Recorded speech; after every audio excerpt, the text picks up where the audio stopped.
Good day. Welcome to Teacher Ariel TV. Today, you are going to learn about changing fraction to lowest term. Lowest term fractions are those that cannot be simplified further. Here is an example. Let's change fraction to lowest term. Reduce the fraction 2/4. First, less the factors of the numerator. The factors of 2 are 1 and 2.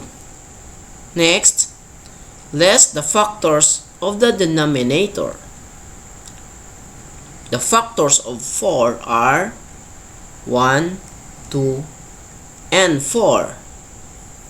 Let us find the greatest common factor of the numerator and the denominator. We have 2. So, our greatest common factor is 2.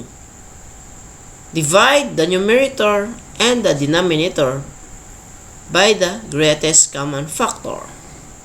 We have 2.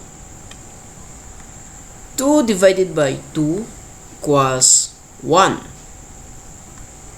Next, 4 divided by 2 equals 2. The answer is 1/2.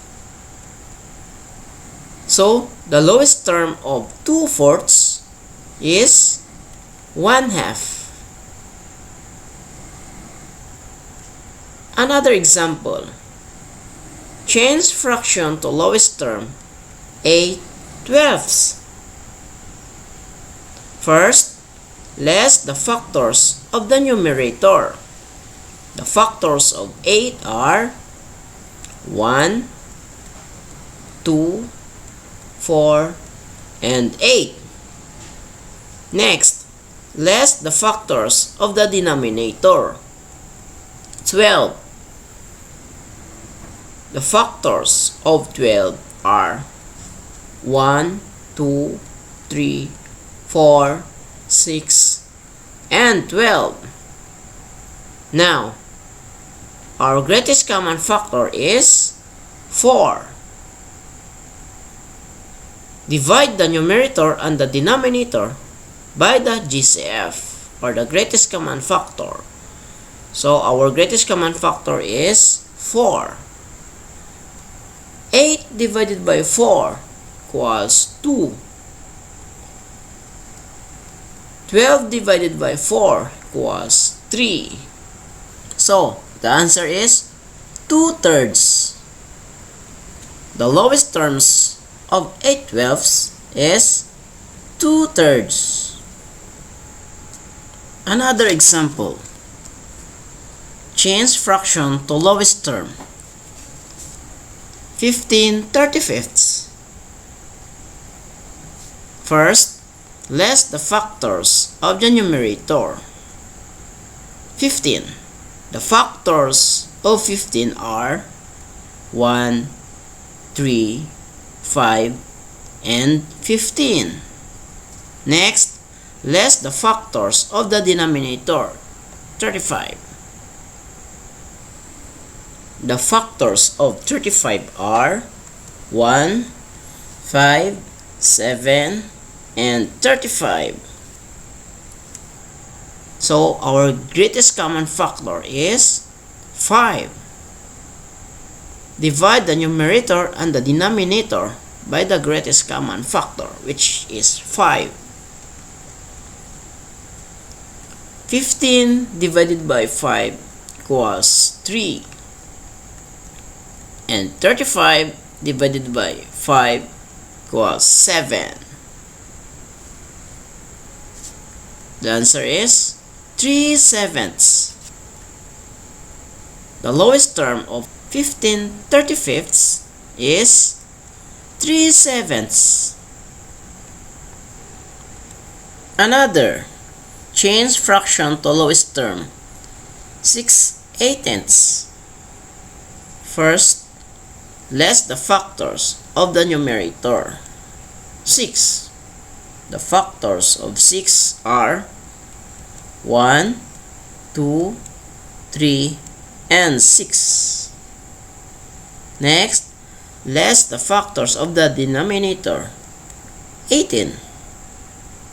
The factors of 18 are 1, 2, 3, 6, 9, and 18. Now, find the greatest common factor.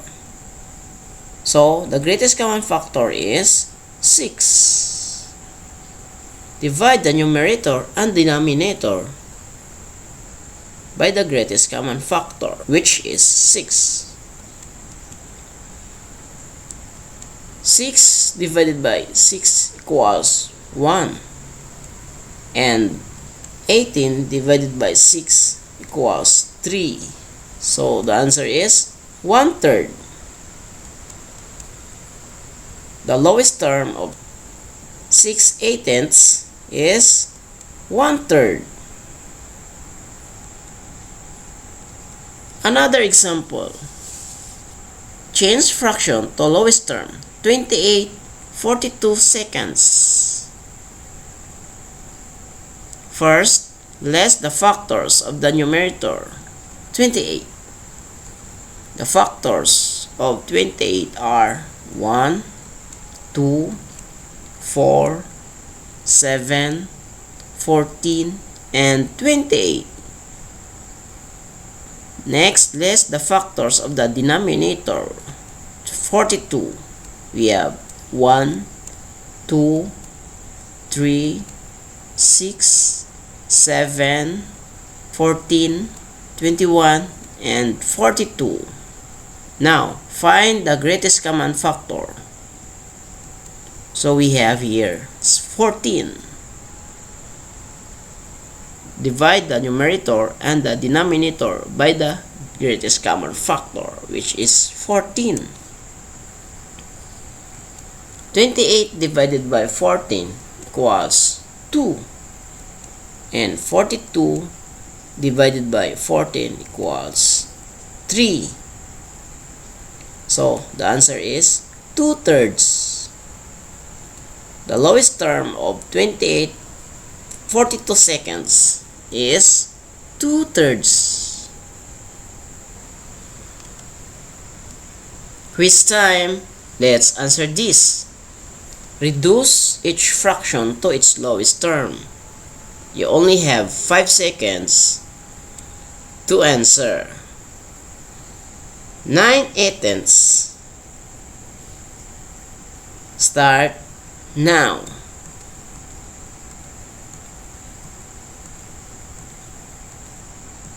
Time's up. The GCF is 9. 9 divided by 9 equals 1. And 18 divided by 9 equals 2. So the answer is 1/2. Next, 2/30ths.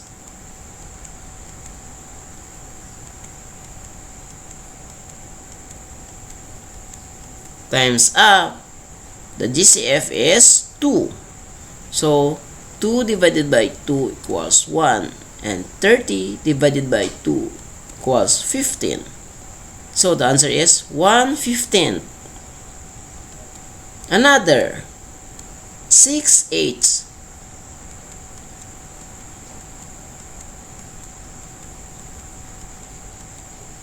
Time's up. The greatest common factor is 2. So 6 divided by 2 equals 3. And 8 divided by 2 equals 4.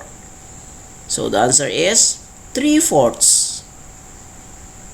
Next, 10/35ths.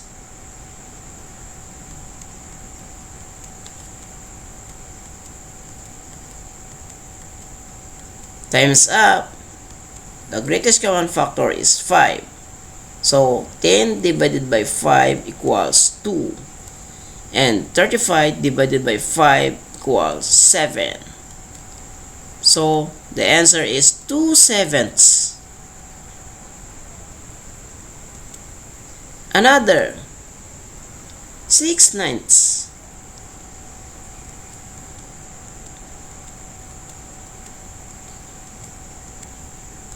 Times up. The greatest common factor is 3. So, 6 divided by 3 equals 2. And 9 divided by 3 equals 3. So, the answer is 2/3.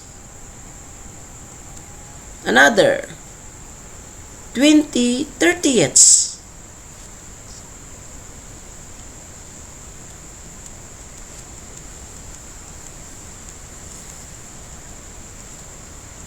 Times up.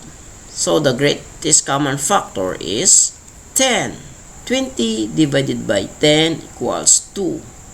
And 30 divided by 10 equals 3. So the answer is 2/3. Another 16/40.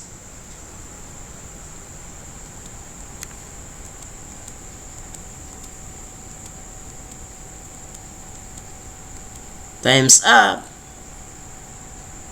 So the greatest common factor is 8. 16 divided by 8 equals 2. And 40 divided by 8 equals 5. So the answer is 2/5. Another 7/21.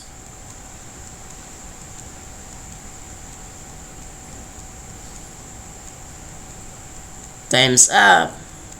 So greatest common factor is 7. So 7 divided by 7 equals 1. And 21 divided by 7 equals 3. So the answer is 1/3. Next, 6/20.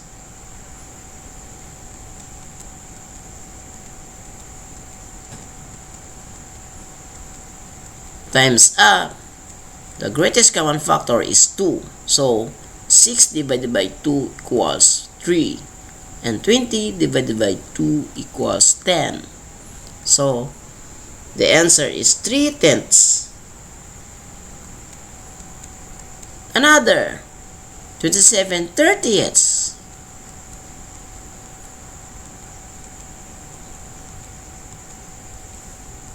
Times up. The greatest common factor is 3. So 27 divided by 3 equals 9. And 30 divided by 3 equals 10.